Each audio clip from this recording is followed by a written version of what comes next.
عليهم ولا الضالين آمين. السلام عليكم ورحمة الله وبركاته. بسم الله الرحمن الرحيم. الحمد لله رب العالمين وبه نستعين على أمور الدنيا والدين. أشهد أن لا إله إلا الله وحده لا شريك له وأشهد أن سيدنا محمدا عبده ورسوله لا نبي بعده. اللهم صل وسلم وبارك وكرم وعظم ومجد على حبيبنا وشفينا وقرة أعيننا محمد وعلى آله وصحبه أجمعين. سبحانك لا علم لنا إلا ما علمتنا إنك أنت العليم الحكيم. رب اشرح لي صدري ويسر لي أمري واحلل عقدة من لساني يفقهوا قولي بجاه النبي وآله. وقال المصنف حفظه الله ورعاه وطول عمره في صحة وعافية ونفعنا به في الدارين آمين. Arkanus shaum itsnan. Rukun-rukun puasa itu ada dua. Terlepas ini puasa wajib atau puasa sunnah, itu rukunnya ada dua. Yang pertama an-niyah, berniat. Mau itu puasa fardu atau puasa sunnah dengan dasar sabda Nabi Muhammad SAW, innamal a'malu binniyat. Sesungguhnya setiap amal itu harus dengan niat. Ini hadis termasuk daripada 4 hadis inti di dalam Islam. Ada hadis ini ada ribuan, bahkan ada jutaan ya. Tapi ada semua inti dari syariat Islam itu ada di beberapa hadis. Di antaranya hadis ini. Innamal a'mal binniyat, ini mencakup semua amal.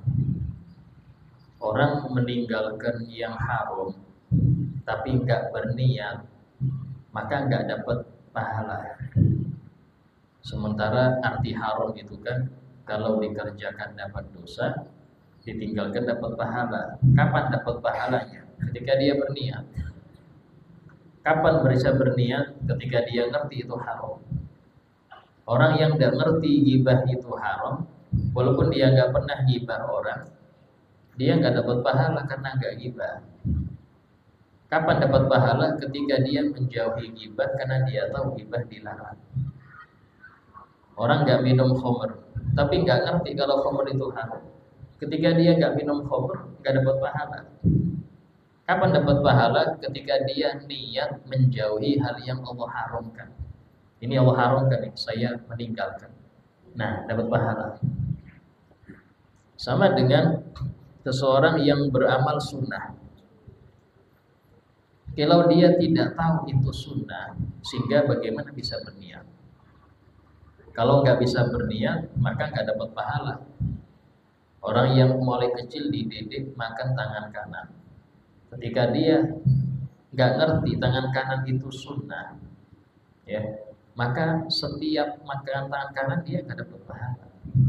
Karena dia nggak ada niat. Niat apa? Niat ngamalkan sunnah. Dia tiap makan disuruh duduk, tapi nggak tahu apa alasan suruh duduk ini, saya nggak tahu. Ya, sehingga kalau dia tahu bahwasanya sunnah duduk itu ketika makan, maka dia bisa berniat. Dari sinilah fadilahnya belajar ilmu. Kalau orang ngerti, maka dia pasti berniat. Dan itu tidak harus dihadirkan. Saya berniat, tidak harus. Kenapa Anda enggak makan ngambil tangan, enggak makan tangan kiri? Makruh, enggak mau saya. Saya mau tangan kanan sunnah, cukup. Dengan pengetahuan dia sekali aja bahwa dia itu makan tangan kanan sunnah, cukup. Asal sudah ngerti. Dan sama ya. Semua kewajiban, semua hal yang haram, yang sunnah, yang makruh itu kaitannya dengan niat. Orang yang beramal baik tapi niatnya enggak baik, berubah itu menjadi dosa. Contoh, dia sedekah tapi dengan niat agar dapat pujian orang. Sedekahnya dapat dosa, bukan dapat pahala. Dia membangun apa? Masjid, termasuk ibadah. Sebutkan hadis, man bana lillahi masjidan banallahu lahu qasran fil jannah. Barang saya membangun masjid karena Allah, suatu masjid bangun karena Allah, maka Allah akan membangun untuk dia satu istana di surga. Istana surga bukan ecek-ecek, besar istananya. Nah, ini ada kalimat lillah, karena Allah. Tapi kalau dia bukan karena Allah, kenapa? Ya biar nama saya harum lah, agar dikenang, oh ini masjid Haji Fulan, oh masjid ini sehingga nama saya harum. Habis Anda punya amal, selesai. Kenapa? Karena gak lillah.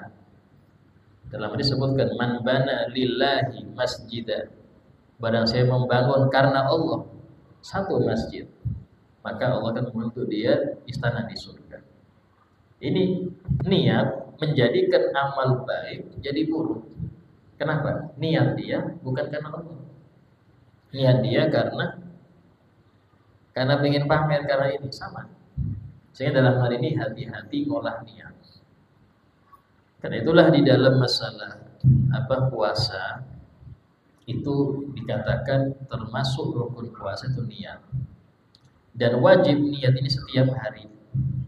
Artinya apa? Kalau dia puasa Ramadan, tidak cukup hanya satu kali niat di awal Ramadan, tidak. Tapi setiap hari itu ibadah khusus. Karena itulah kalau ada orang dia batal hari kelima, bukan berarti seluruh bulan batal, tidak. Yang batal cuma hari itu aja. Menandakan ini hari kelima gak ada kaitannya dengan keempat atau dengan keenam. Sehingga dalam hal ini tidak sah berniat sebulan penuh.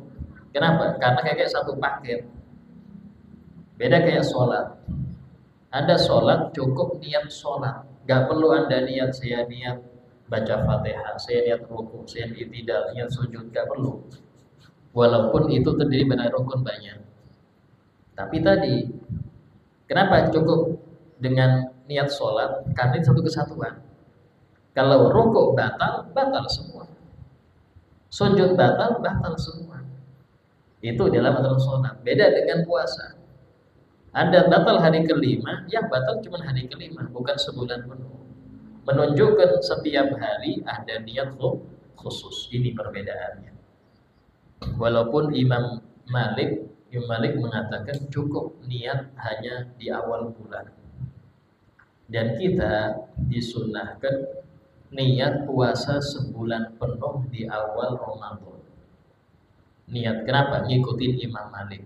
Faedahnya apa Ustaz? Faedahnya, kalau orang itu meninggal tengah-tengah Ramadan, dia ditulis orang yang berpuasa full Ramadan. Karena dia sudah niat puasa sebulan penuh. Nah, itu diantara faedahnya niat seluruh 30 hari atau 1 bulan di awal Ramadan. Nah, sekarang perbedaan niat puasa sunnah dan wajib. Pertama, dalam masalah masuknya mulai kapan waktunya. Kalau puasa wajib, masuknya itu ketika terbenam matahari sampai terbit fajar shodiq. Fajar shodiq ini ditandai dengan adzan. Kalau sudah adzan belum niat, maka dianggap puasanya gak sah. Tapi dia wajib menahan diri dari makan minum. Sampai kapan? Sampai maghrib. Loh Ustaz, bukankah saya batal puasanya? Iya. Tapi Anda bukan karena terus batal bikin kopi di pagi hari. Ini Ramadan. Beda dengan Anda puasa sunnah. Batal kalau silahkan makan minum. Atau qadha. Qadha ini kan di luar Ramadan tadi. Anda mau qadha puasa, lupa nggak berniat, ya sudah, qadhanya jangan hari ini, dipindah hari lain. Silakan makan minum. Tapi Ramadan tidak. Ramadan tidak boleh. Kenapa? Karena Ramadan bulan khusus puasa. Sehingga yang boleh untuk tidak berpuasa hanya yang dibolehkan oleh syariat. Orang yang batal tetap wajib menahan makan minum walaupun batal. Kenapa? Karena dia nggak termasuk orang yang dibolehkan membatalkan. Ya, nanti akan kita bahas contoh orang yang lupa niat tadi itu. Ya, dia kira masih sahur, makan minum dia. Tahu-tahu qomat di masjid. Ya, sudah selesai berarti qomat, berarti adzan sudah lalu. Berarti dia makannya ini setelah adzan, batal. Apakah lanjut? Tidak, nggak boleh karena Ramadan. Dia nggak boleh makan minum sampai adzan maghrib dan hari itu tidak dianggap puasa. Kenapa? Menghormati Ramadan. Orang yang kehujanan sudah ngerti hujan malah hujan-hujan dia. Masuk air ke telinga, batal. Terus kesempatan bikin mie goreng nggak bisa. Sampean harus nahan sampai adzan maghrib. Kenapa? Ya karena Anda bukan orang yang dibolehkan berbuka.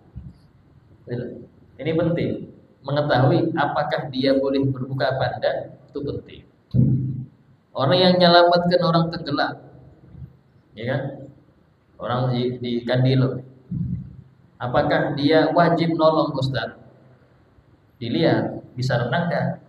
Kalau nggak bisa ngapain dia nyemplung? Bisa dua korbannya kalau nyemplung juga. Pertama dia harus tahu bisa renang nggak. Kalau bisa wajib dia. Batal puasanya iya, tapi nggak boleh dia makan minum setelah itu. Karena dia nggak termasuk orang yang boleh membatalkan. Ya, nah ini penting. Sehingga wajib tabyid, wajib memalamkan niat.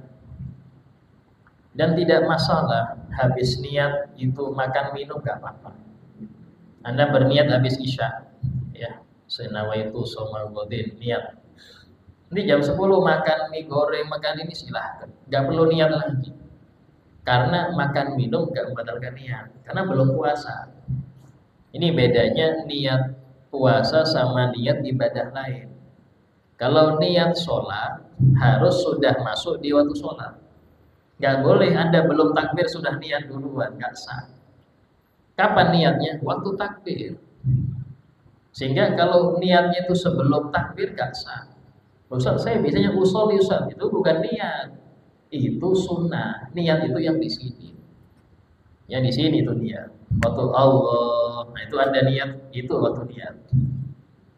Wudu, kapan niatnya? Ketika basuh muka. Sudah masuk ke ibadah basuh muka. Komor gak sah niat. Waktu komor, waktu menghirup air gak sah. Waktunya kapan? Kalau sudah masuk permulaan wudu. Beda kalau puasa. Puasa itu dimulai ketika ada subuh, terbit fajar shodiq. Tapi niat waktu itu batal. Niatnya harus sebelumnya. Kapan itu? Itu mulai adzan maghrib sampai sebelum adzan subuh. Terserah kapan pun. Yang penting sebelum waktu itu. Nah ini untuk puasa wajib. Kalau puasa sunnah masuknya sama kayak wajib. Mulai adzan maghrib sudah boleh niat puasa sunnah besok. Sampai kapan? Sampai sebelum adzan zuhur. Nah, jadi kalau puasa sunnah tidak apa-apa Anda jam 8 baru niat gak apa-apa. Jam 8 pagi baru niat gak masalah. Jam 10 tidak apa-apa juga. Tapi dengan syarat. Yang pertama, mulai adzan subuh nggak makan minum.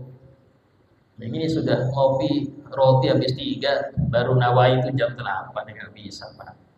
Ya, artinya mulai adzan subuh itu nggak ada makan minum. Ya, jam 9 baru niat. Sudah ini puasanya sudah sah, nggak apa-apa. Ya. Terus kemudian yang kedua, tadi niatnya harus sebelum zuhur. Kalau setelah zuhur atau pas adzan tidak diangkat. Ini untuk puasa sunnah. Nah, kemudian perbedaan yang kedua, Kalau puasa wajib harus menentukan jenis puasanya. Nggak cukup cuman nawaitu shoma ghadin anil fardhi, juga cukup. Harus fardu apa? Kemarin kita bahas kan, untuk fardu itu nggak cuma Ramadan. Sehingga disebutkan puasa Anda itu fardu yang apa? Judulnya apa? Oh, qadha, harus niatkan qadha. Ramadan harus bukan Ramadan. Ya. Untuk apa namanya kafaroh harus buat kafaroh. Kenapa? Karena puasa wajib harus disebutkan jenis puasanya. Tapi kalau puasa sunnah tidak wajib menyebutkan jenisnya, kecuali yang punya waktu khusus, kayak puasa Arafah. Ya. Kalau Anda kayak puasa bulan Rajab ini kan sunnah dari awal bulan sampai akhir. Anda nggak perlu menyebutkan puasa hari ini, nggak perlu. Cukup saya lihat puasa sunnah besok tanpa menyebutkan judulnya apa, nggak perlu judul. Kenapa? Karena puasa sunnah itu setiap tahun itu sunnah. Setiap tahun itu sunnah, kecuali 5 hari yang haram itu aja. Anda puasa hari Selasa, Rabu, sah. Senin sampai yang Ahad sah. Sunnah, bukan makruh. Kecuali sendirian. Cuma sendirian makruh. Kalau Anda tiap hari aja sunnah, niatnya puasa, cukup usul apa? Itu sama ghadin sunnatan selesai. Nggak perlu nyebutkan judul, karena memang nggak ada judul. Ya. Itu kalau puasa sunnah. Kecuali yang ada nama hari tertentu. Maka yang mu'tamad, pendapat yang kuat disebutkan dalam niat hari itu. Kemudian yang ketiga, niat fardu tidak boleh mengumpulkan 2 puasa wajib dalam satu hari. Ustaz, saya ini punya utang, tapi biasa juga punya nadar. Boleh gak saya gabungkan? Gak boleh. Karena nadar wajib, qadha wajib, harus 2 hari, gak boleh 1 hari jadi 1. Nah, beda kalau puasa sunnah. Puasa sunnah boleh menggabungkan 2 niat dalam 1 hari. Arafah pas hari Kamis. Niatkan saya niat puasa sunnah Arafah dan puasa sunnah Kamis, sah. Ya. Asyura pas Senin. Niatkan niat puasa Asyura dan puasa hari Senin, dapat 2-duanya. Ya. Bagaimana kalau wajib dan fardu? Wajib dan fardu ini khilaf. Sebagian ulama mengatakan tidak boleh, dia hanya boleh yang fardu saja, tapi pahala sunnah dapat. Karena inti puasa sunnah itu yang penting di hari itu dia puasa, mau dia nentukan harinya atau tidak. Ya. Pendapat yang lain mengatakan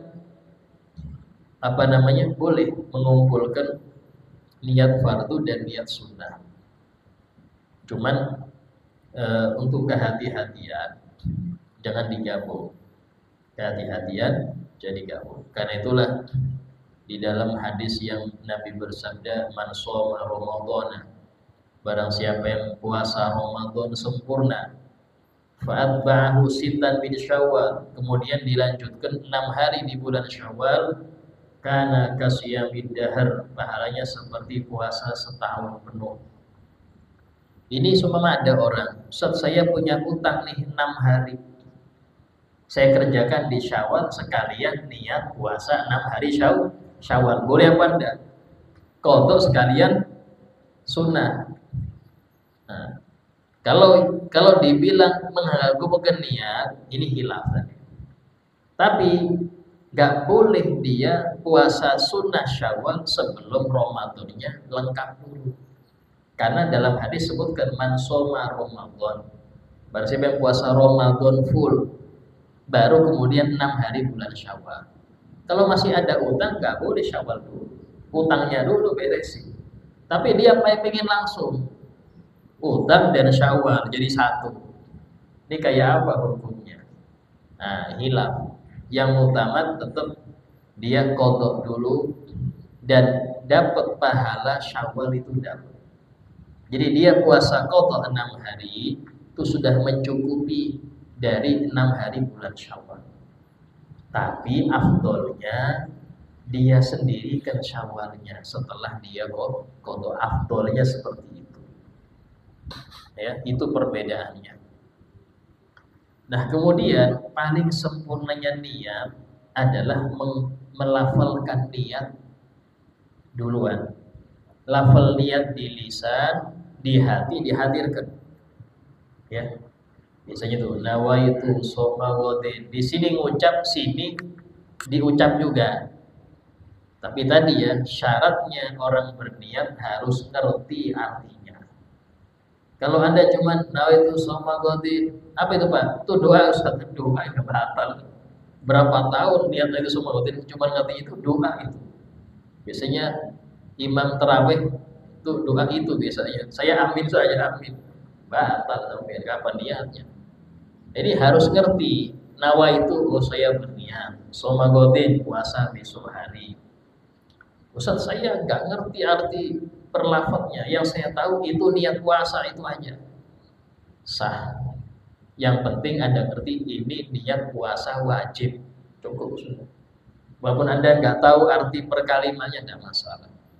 Dari sinilah ulama mengatakan belajar bahasa Arab wajib. Waduh, ini kenapa bahasa Arab ini repot lagi. Kenapa? Karena Quran bahasa Arab, hadis bahasa Arab, dzikir Anda bahasa Arab, doa setiap hari gak ada yang bahasa Jawa kan? Doa semua.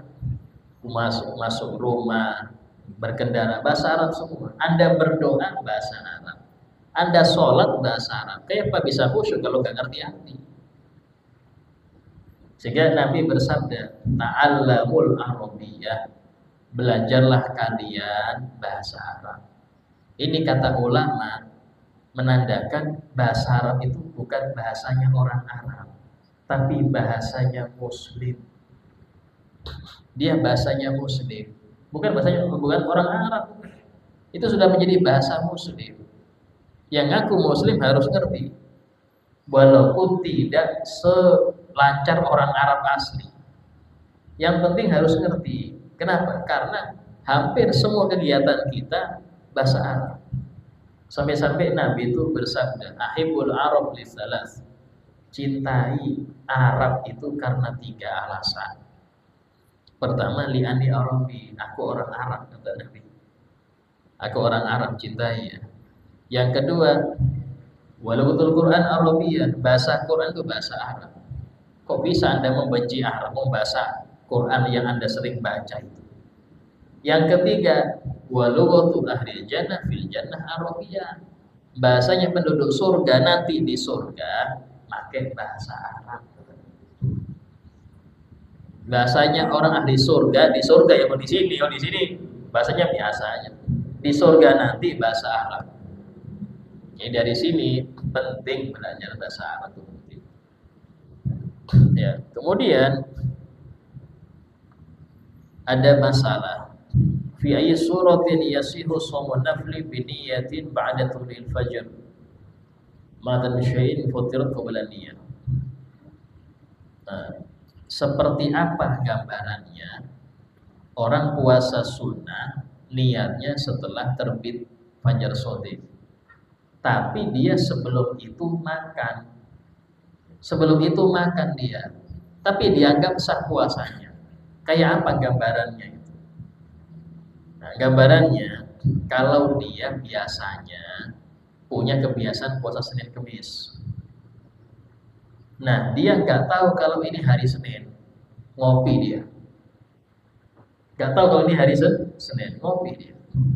Habis selesai kopi 1, roti 6 seumpama. Alhamdulillah. Baru istrinya bilang, loh mas, ini kan hari Senin, biasanya puasa. Astagfirullah. Gak tahu saya. Nawaitu shoma ghadin. Baru niat sah hukumnya. Ya, asal dia punya kebiasaan. Jadi kalau pas suaminya lupa, jangan diingat nunggu kenyang aja. Habis kenyang baru mas. Alhamdulillah. Ya. Ini kayak apa? Yang tahu wajibnya kenapa Anda? Ya, seperti itu. Anda ngerti teman Anda ini puasa, tapi lagi makan. Dia wajib nggak Anda ingatkan? Hah? Apa Anda habis dia biar Ustaz, biar kenyang dulu, kasihan juga Ustaz. Nah, ini repotnya ya. Habis makan gorengan 10 belum minum, ingatkan. Allahu Akbar. Bisa pingsan dia. Ya, hukumnya kayak apa? Dilihat.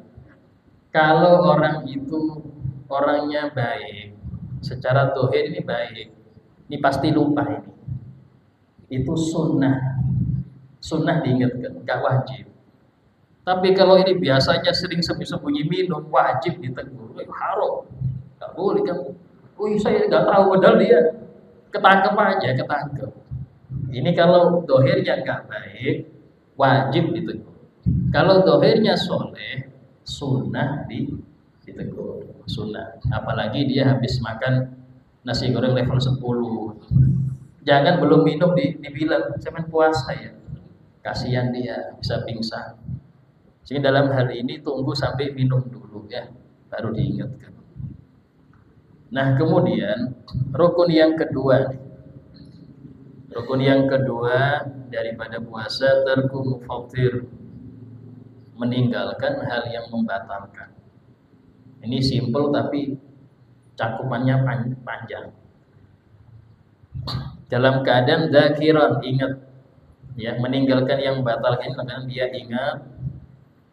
Kalau nggak ingat nggak apa-apa. Mukhtar, sengaja. Kalau terpaksa, ya terpaksa ini orang yang dipaksa makan, padahal di siang Ramadan dia puasa. Apakah boleh Ustaz dia makan tapi dipaksa? Maka ada syaratnya. Pertama, orang yang memaksa ini orang yang nggak bisa dia lawan. Kalau anak kecil maksa dia masa dia minum ya sentil aja selesai. Ngapain namanya dipaksa anak kecil nurut, ya kan? Terus yang kedua, ancamannya itu keras, membahayakan Anda. Kalau cuma ancamannya tidak diajak ngomong, enggak perlu, bukan ancaman itu. Ya. Terus yang ketiga, Anda nggak bisa melawan orang yang ngancam Anda.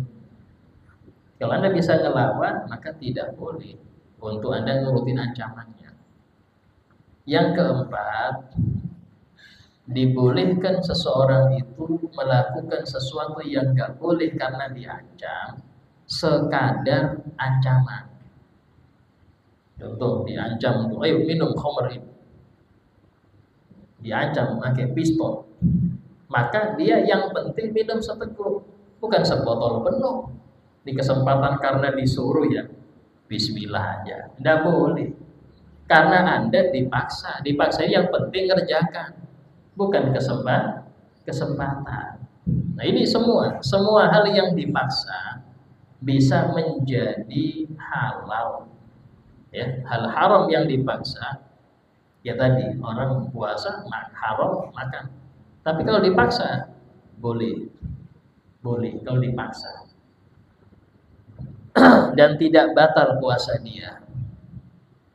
Ghairu jahilin ma'dzur, bukan orang jahil yang dimaafkan atau dimaklumi.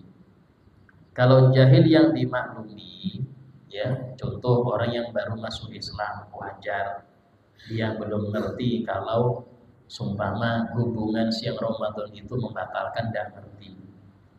Atau dia nggak ngerti kalau masuknya air ke teling itu batal, nggak ngerti dia, wajar karena mualaf. Atau dia jauh dari ulama. Contoh di tempat dia non muslim itu dominan, hanya beberapa rumah yang muslim dan gak ada yang bikin pengajian di situ, wajar dia nggak ngerti. Nah, tapi kalau daerah Grogot itu gak ada yang dimaklumi, wajib ngerti. Ustaz saya nggak tahu Ustaz, nggak tahu saya kalau seumpama kumur-kumur terus masuk air itu batal. Oh, nggak bisa dimaafkan, batal puasanya. Nggak tahunya Anda tidak dimaafkan. Kenapa? Karena Anda di area grogot, pengajian berhambur, tinggal milih yang mana, tinggal milih. So bukan babnya, ini kan lagi bab bersuci. Sebenarnya saya di puasa, ya tanya. Karena itulah pengajian fikih itu rata-rata ada pertanyaan. Kenapa? Karena bisa jadi saya membahas puasa nih, sampai punya permasalahan di dalam wudu. Tanya. Kalau nunggu bab wudu bisa sampai kiamat gak punya pengajian. Kenapa? Muternya lama. Muternya lama. Anda punya masalah dalam sholat. Ini bab puasa sudah. Kapan lagi saya bertanya? Ya waktu di luar konteks tidak masalah. Kenapa? Karena masalah fikih ini setiap hari. Nah, ketika dia nggak bertanya, padahal dia punya masalah itu, yang salah dia bukan ustadznya. Kenapa? Karena yang bertanya harus tahu saya punya masalah ini ditanya. Dan Allah sudah berfirman, "Fas'alu ahla dzikri in kuntum la ta'lamun." Tanyalah kepada ahlul dzikir, ahlul Quran, ahlul ilm jika kalian tidak tahu. Di sini Allah mewajibkan bertanya bagi yang nggak tahu. Dan Allah mewajibkan menjawab bagi yang tahu. Bahkan Nabi mengancam, "Man su'ila an ilmin fakatama." Barang siapa yang ditanya tentang ilmu tapi dia sembunyikan, uljima yaumal qiyamah bilijamin binar. Nanti di hari akhirat, di hari kiamat, dia akan dikasih kendali dari api neraka. Ulamanya ini ulama, tapi dia diam aja. Termasuk ditanya itu ketika banyak kerusakan. Yang nggak sholat banyak, tapi dia nggak pernah terangkan wajibnya sholat. Dia bilang, gak ada yang tanya Ustaz. Bukan gak ada yang tanya, Anda sudah ngerti keadaan orang kayak gini, terangkan. Mengerti kalau sebagian orang ini perempuannya banyak yang jilbaban, berarti gak ngerti ini, terangkan. Jangan nunggu mereka bertanya. Mengerti kalau banyak di warung-warung ada yang mesin capit, terangkan. Karena bisa jadi mereka gak ngerti itu judi, terangkan. Urusan nur gak nurut urusan Allah, karena Allah ngasih hidayah. Kita cuma menerangkan. Jadi nggak harus dia tanya. Banyak orang nggak mau tanya karena takut ngerti, Bu. Padahal ketika mereka melanggar itu sudah pertanyaan. Sehingga harus ada ustaz yang menerangkan ini, Bu. Ini seperti itu. Nah, kemudian fala yabtul shaumu idza aftara nasiya, maka tidak batal puasanya kalau dia berbuka atau makan atau minum atau apapun itu kalau lupa, ya, au mukroha atau dipaksa dengan sesuatu tadi ya, 4 syarat tadi. Kemudian atau jahil ma'dzur, atau orang jahil yang dimaklumi kejahilannya karena baru masuk Islam atau hidup jauh daripada ulama. Artinya mau tanya itu nggak ada tempat tanya. Sekarang ini ya, tidak harus tempat banyak ulama. Sampai punya HP, di situ banyak Facebooknya Ustadz Fulan, nomor WA tinggal tanya, walaupun nggak bilang nggak kenal, nggak mau tanya. Di internet banyak yang membuka, ayo yang mau tanya siapa, cukup Anda tanya sudah. Jadi nggak perlu kita ini, tidak ada alasan karena jauh dari lembaga. Kenapa? Karena sekarang ada di tangan semua. HP ini bisa mengarah kepada maksiat, bisa kebaikan, bisa. Sehingga dalam hal ini digunakan untuk kebaikan. Dia tadi itu tanya-tanya, tidak masalah. Nah, kemudian wajibnya puasa Ramadan sekarang. Wajibnya puasa Ramadan itu diwajibkan dengan beberapa perkara. Satu dari beberapa perkara. Pertama, ya, wajib secara umum. Kapan secara umum itu? secara umum ketika Sya'ban sempurna 30 hari. Kalau sudah Sya'ban 30 hari, nggak mungkin besok 31. Pasti besok Ramadan. Jadi nggak ada masalah hilaf tuh, nggak ada hilaf. Karena bulan Hijriah kalau nggak 29 30. Nggak ada 31, nggak ada 28. Karena itulah biasanya sidang isbat melihat hilal itu tanggal 29. Kalau dengan 29 sorenya atau malam 30 kelihatan hilal, besok tanggal 1. Berarti bulan ini hanya 29 hari. Kalau nggak kelihatan hilal, berarti besok 30. Berarti dipastikan lusanya Ramadan. Pasti sudah.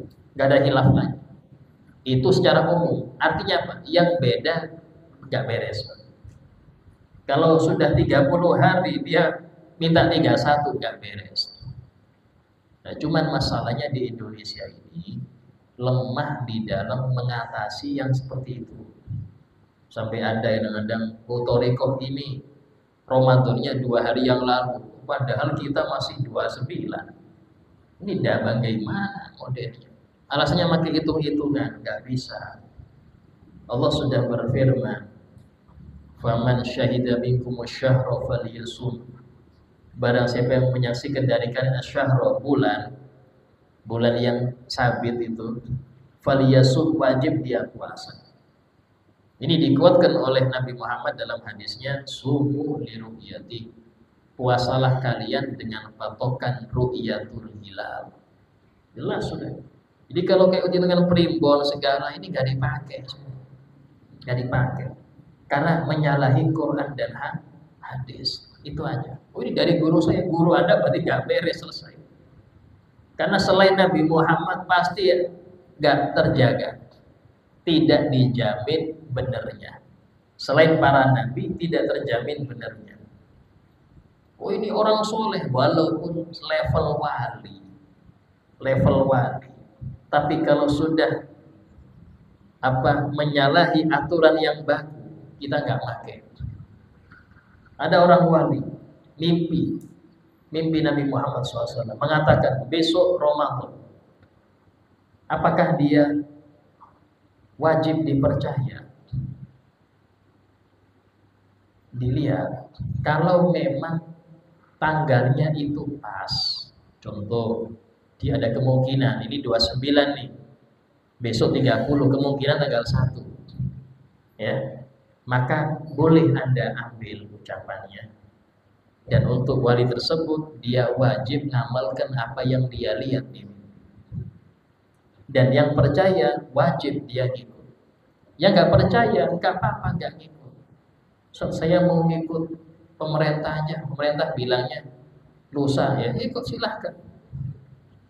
Tapi kalau dia tanggal 28 mimpinya, tanggal 29 besok Ramadan, nggak bisa diambil. Karena fikih lebih kuat daripada ru'yah. Mimpi. Aturan fikih lebih kuat daripada mimpi, tidak bisa. Karena itulah di antara famili saya itu ada.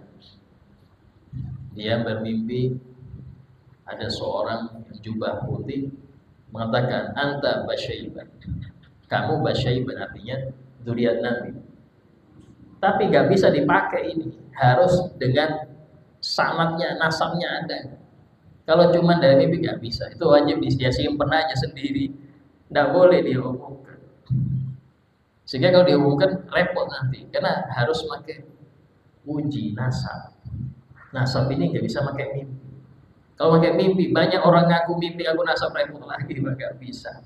Gak bisa pakai mimpi urusan nasab, harus dengan bukti otentik. Nah, ini penting, ya, sehingga tidak semua mimpi itu dijadikan patokan. Apalagi urusan-urusan yang seperti ini. Yang kedua, wajib puasa Ramadan secara umum dengan ru'yatul hilal, dengan kesaksian adil syahadah. Adil syahadah ini orang yang gak pernah dosa besar. Gak pernah dosa besar. Satu pun nggak pernah. Dan sedikit dosa kecil, ya, kemudian lebih banyak ketaatannya daripada maksiatnya. Kelihatannya itu lebih banyak ketaatan daripada maksiatnya. Itu namanya adil.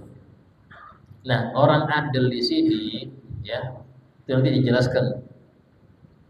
Nah, apa saja itu? Adil ini bukan cuma disyaratkan untuk menyaksikan hilal. Saksi nikah wajib adil. Wali nikah wajib adil. Wali nikah nggak adil, nggak sah nikahnya. Ya, walinya malamnya main gaple nih. Besok dia mau ngangkatkan putrinya, malamnya main gaple pakai duit. Terus paginya jadi saya nikah, nggak sah. Wajib pindah ke wali yang setelahnya. Siapa? Kakeknya. Kakeknya nggak sosok bosan, nggak sah lagi. Tinggal satu sholat dosa besar, pendosa besar, nggak bisa, karena dia nggak adil. Ke siapa? Ke saudaranya. Saudaranya perempuan tadi. Saudaranya seneng teler Ustaz, waduh pindah lagi, siapa saudaranya yang beres. Itu. Jadi nggak sembarangan. Wali nikah itu syaratnya wajib adil. Kalau nggak adil, maka harus berpindah ke wali yang setelahnya. Ada urutannya. Kalau semua wali nikahnya nggak beres, maka ke wali hakim. Ke wali hakim itu. Saksi pun sama. Dalam saksi, ya dari pihak perempuan model gini, yang lagi model gini. Ya. Saksi itu intinya yang menyaksikan akad, walaupun tidak tertulis. Karena itulah sering saya bilang, kalau acara akad nikah, jangan sepi-sepian. Kenapa? Karena sah hendaknya pernikahan itu dari sini, bukan acara walimahnya. Ininya sah apa enggak? Undang orang-orang yang dohirnya soleh, dohirnya ya kita nggak tahu hati orang, imam masjid, kaum masjid, ustadz siapa, walaupun dia nggak ketulis namanya, yang penting dia hadir untuk akad, mendengar ucapan ijab dan qabul, cukup, itu aja, walaupun dia nggak ketulis nama, sah, tapi kadang cuma 5 orang yang hadir. Dan ini nggak beres semua, ini kayak apa? Oh, ya saya bingung kadang-kadang banyak orang menikah ini nggak ngerti rukun, nggak ngerti syarat. Sehingga kalau seperti sudah terlanjur ya Pak Ustaz, wajib tajdid, harus diperbaharui nikahnya, harus diperbaharui ya, agar tidak salah terus. Insya Allah kita lanjutkan pembahasan siapa itu adil syahadat secara terperinci pada yang akan datang. Yang mau bertanya silakan tanyakan. Iya. Assalamualaikum warahmatullahi wabarakatuh. Waalaikumsalam. Apakah yang berbuka puasa wajib bisa mewakili doa makan? Karena biasanya setiap buka puasa hanya membaca doa berbuka langsung makan tanpa membaca doa makan. Iya. Yang kedua, apakah ada ketentuan urutnya masuk pada? Ya, yang pertama untuk doa makan itu nggak bisa mewakili doa berbuka. Doa berbuka itu dari Nabi sudah jelas.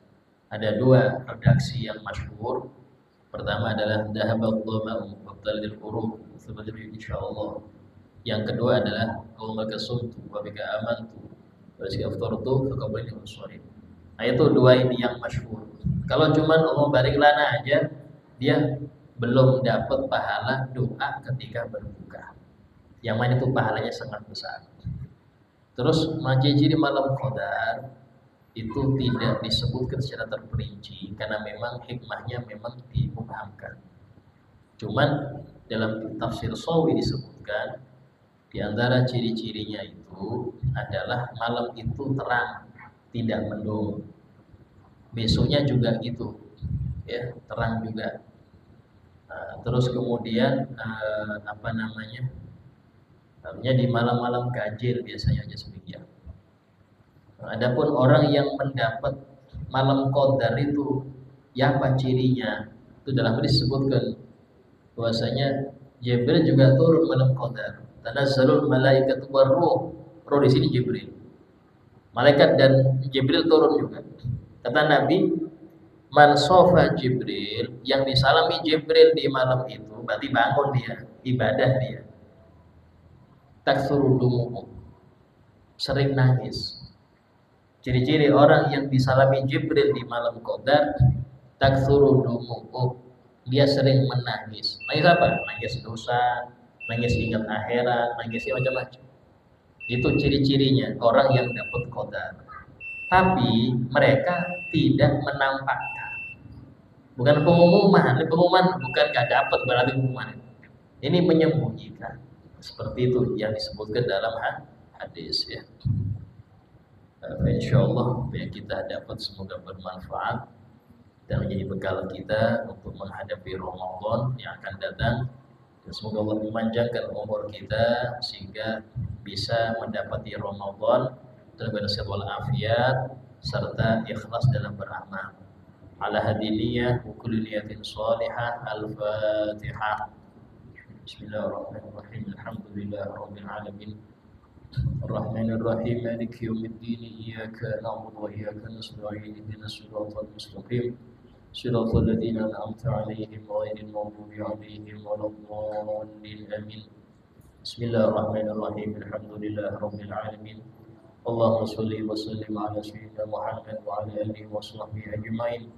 ربنا انفعنا بما علمتنا رب علمنا الذي ينفعنا رب فقهنا وفقه أهلا وقرابتنا في ديننا رب وفقنا وفقهم بما ترتضي قولا وفعلا كرما ورزق الكل حلالا دائما وأخي الأنبياء علما نحظى بالخير فكل شر ربنا واصلح لنا كل شؤون خير بالرضا بك العيون وقض عنا ربنا كل الديون قبل أن تأتينا رسل المنون ربنا آتنا في الدنيا حسنة وفي الآخرة حسنة وقنا عذاب النار وصلى الله على سيدنا محمد وعلى آله وصحبه وسلم والحمد لله رب العالمين. السلام عليكم ورحمة الله وبركاته.